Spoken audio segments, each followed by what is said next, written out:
मैदान ता में बनी इसराइल ने यह ख्वाहिश जाहिर की कि हम ज़मीन से उगने वाले गल्ले और तरकारियां खाएंगे, तो उन लोगों को हज़रत मूसा अलैहिस्सलाम ने समझाया कि तुम लोग मनो सलो के नफीस खाने को छोड़कर गेहूं, दाल और तरकारियों जैसी खसीस और घटिया ग़िज़ाएं क्यों तलब कर रहे हो।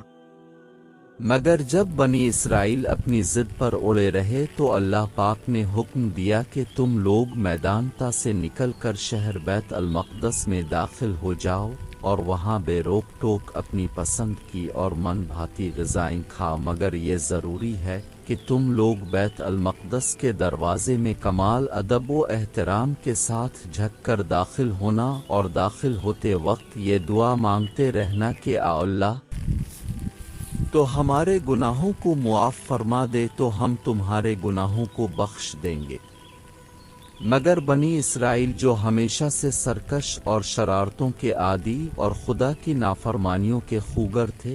बैत अल मक़दस के करीब पहुंचकर एकदम उन लोगों नून की शरारत भड़क उठी और ये नाफरमान लोग बजाय झक के दाखिल होने के अपनी सिरीनों पर घिसकते हुए दरवाजे में दाखिल हुए और हतुए मुआफ़ी की दुआ के बदले हब्फी शेर एक दाना है एक बाल में कहते हुए और मजाक व तमस्खुर करते हुए बैत अल मक़दस के दरवाजे में घुसते चले गए। फरमान रब्बानी की इस नाफरमानी और हुक्म इलाही के साथ तमस्खुर की वजह से उन लोगों पर कहर खुदावंदी बसूरत अजाब नाजिल हो गया कि अचानक उन लोगों में ताउन की बीमारी वबाई शक्ल में फैल गई और घंटा भर में 70,000 बनी इसराइल दर्द और कर्ब से मछली की तरह तड़प तड़प कर मर गए। ये एक मोहलिक वबाई बीमारी है जिसको डॉक्टर पिल्लुग कहते हैं। इस बीमारी में गर्दन और बगलों और कुंजरान में आम की गुठली के बराबर गिल्टियां निकल आती हैं,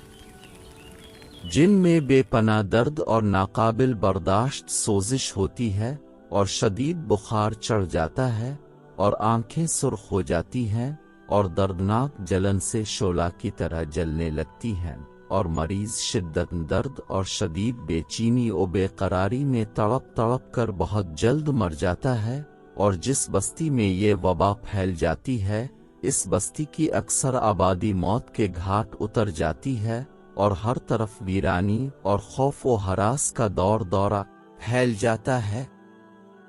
अल्लाह पाक ने बनी इसराइल के इस वाक़े का जिक्र फरमाते हुए कुरान मजीद में इरशाद फरमाया कि तर्जमा,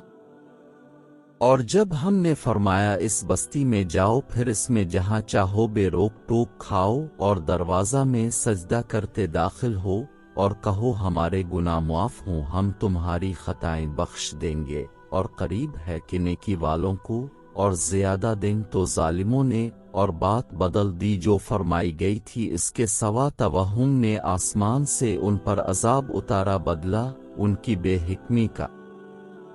इस वाक़या से मालूम हुआ कि खुदावंद कुद्दूस की नाफरमानी और एहकाम रबानी के साथ तमस्खुर व मजाक करने का कितना भयानक और किस कदर हौलनाक अंजाम होता है कि आखिरत का अजाब तो अपनी जगह बरकरार ही है, दुनिया में कहर इलाही बसूरत अजाब नाजिल हो जाता है